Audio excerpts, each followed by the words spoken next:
اس سے پہلے حوض کوثر کے تعلق سے کچھ باتیں بیان کی گئی۔ ابھی میزان جس میں اعمال نامے تولے جائیں گے۔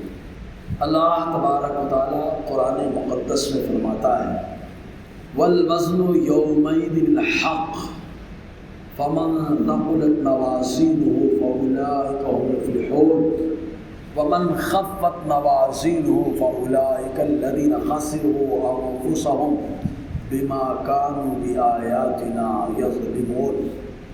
اللہ تعالیٰ فرماتا ہے وزن جس دن حق ہے، تو جس کے میزان ترازو بھاری ہوئے وہ کامیاب ہے، جن کے ترازو ہلکے ہوئے وہ ان لوگوں میں سے جنہوں نے اپنے آپ کو خسارے میں ڈالا اللہ تعالیٰ کی آیتوں کے اوپر ظلم کرنے کے سبب۔ الگ الگ آیتیں، ایک جگہ اللہ تعالیٰ یہ فرماتا ہے وَنَضَعُ الْمَوَازِينَ الْقِسْطَ لِيَوْمِ الْقِيَامَةِ، قیامت کے دن اللہ تعالیٰ انصاف کرنے کے لیے ترازو قائم فرمائے گا۔ تو میزان حق ہے، اس پر لوگوں کے اعمال بد یعنی برے اور اچھے سب تولے جائیں گے۔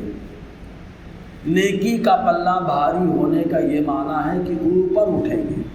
نیکیوں کا پلہ اوپر اپنے آپ بھاری ہوتی جو چیز وہ نیچے جاتی ہے دنیا میں، اور آخرت میں محشر میں جو چیز بھاری ہوگی وہ اوپر جائے گی۔ دنیا کا ایسا معاملہ نہیں کہ جو چیز بھاری ہوتی ہے وہ نیچے کو آتی ہے۔ اور میدان محشر میں اللہ تبارک و تعالیٰ ایک مقام ہے جس مقام کو مقام محمود کہتے ہیں، وہ اللہ تعالیٰ اپنے محبوب کو عطا فرمائے گا۔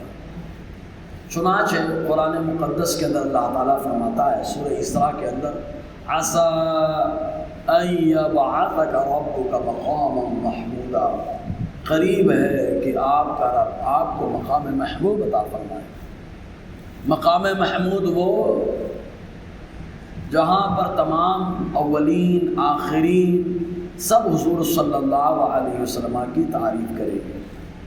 حضرت عبداللہ ابن عمر رضی اللہ تعالی عنہما سے روایت ہے، وہ کہتے میں نے آقا علیہ السلام کو کہتے ہوئے سنا کہ سورج قریب ہو جائے گا، پسینے کا یہ ہاتھ پورا بتاتے بتاتے آئے، سارے پیغمبروں کے پاس لوگ پہنچیں گے، پھر حضور کے پاس آئیں گے، پھر حضور شفاعت کریں گے فَيَقْضِي اللَّهُ بَيْنَ الْخَلَائِقِ، تو اللہ تعالیٰ اپنی مخلوق کے درمیان فیصلہ فرمائے گا۔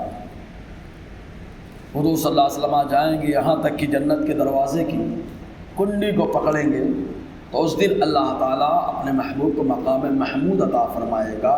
یحمدہ اہل الجمع کلہم، سارے محشر کے لوگ حضور کی تعریف کریں گے۔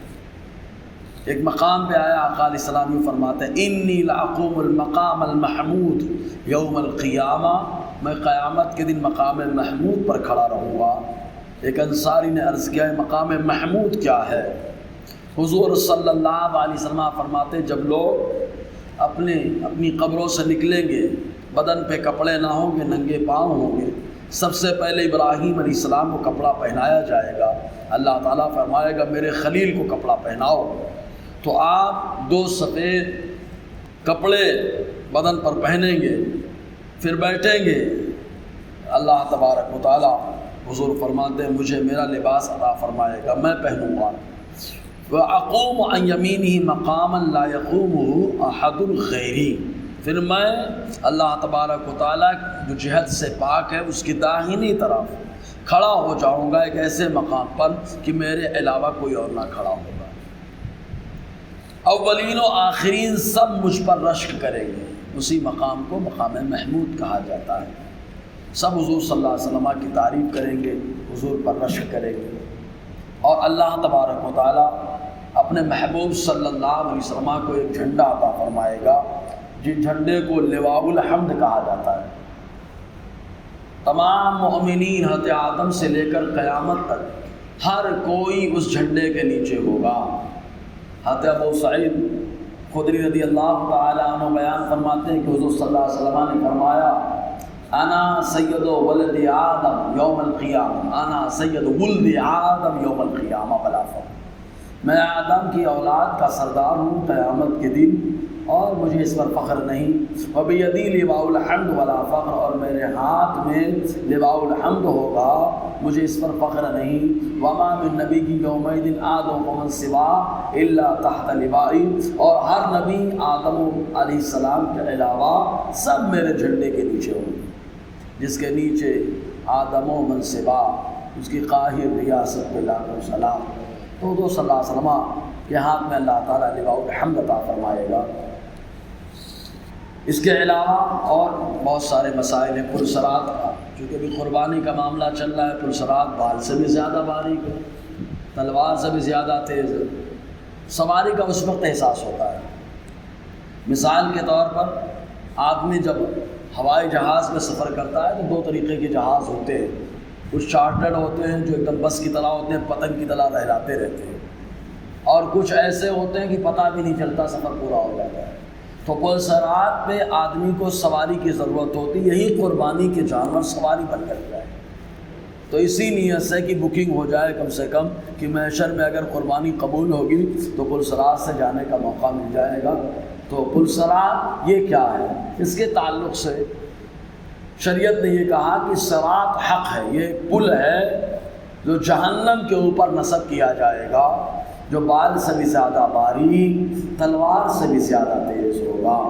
مسند احمد ابن حنبل کی حدیث پاک ماں عائشہ صدیقہ رضی اللہ تعالی عنہ بیان فرماتی، حضور نے فرمایا وَلِجَهَنَّمَ جَسْرٌ أَدَقُّ مِنَ الشَّعْرِ وَأَحَدُّ مِنَ السَّيْفِ، حضور نے فرمایا کہ جہنم کا ایک پل ہے، ایک بریج ہے جو بال سے بھی زیادہ باریک ہے، تلوار سے بھی زیادہ تیز ہے۔ اور دوسری روایت میں مسلم شریف کے اندر جس کے راوی ہوتے ابو سعید خدری رضی اللہ تعالیٰ عنہ کہتے ہیں بَلَغَنِي أَنَّ الْجَسْرَ أَدَقُّ مِنَ الشَّعْرَةِ وَأَحَدُّ مِنَ السَّيْفِ، مجھے خبر ملی کہ پلسرات بال سے بھی زیادہ باریک اور تلوار سے بھی زیادہ تیز ہے، اور یہ جہنم کے اوپر بچھایا جائے گا۔ جنت میں جانے کا یہی ایک راستہ ہے، اس کے علاوہ کوئی راستہ نہیں، یہی ایک راستہ ہے۔ سب سے پہلے اس پل کے اوپر سے افتتاح کرنے کے لیے میرے نبی کا گزر ہوگا، حضور صلی اللہ علیہ وسلم سب سے پہلے اس سے گزریں گے، پھر اور انبیاء کرام رسول اعظام گزریں گے، پھر مصطفیٰ جان رحمت کی امت گزرے گی، اور پھر اس کے بعد دوسری امتیں گزریں گی۔ حدیث کے اندر بخاری شریف کے اندر پوری بات یہ سب موجود ہے۔ آقا فرماتے ہیں جب پلسرات کو بچھایا جائے گا جہنم کے اوپر، فَأَكُونُ أَوَّلَ مَن يَجُوزُ مِنَ الرُّسُلِ بِأُمَّتِهِ، سب سے پہلے میں اپنی امت کو لے کر کے جو ہے پلسرات کو پار کروں گا، حضور نے فرمایا، اور میں کہتا رہوں گا اور سارے نبی کہتے رہیں گے رب سلم سلم سلم، انشاءاللہ اور آگے گفتگو رہے گی۔ اللہ تعالی ہم سب کو فیضان قرآن، برکات قرآن سے مالا مال فرمائے، پلسرات سے گزرنا آسان فرمائے۔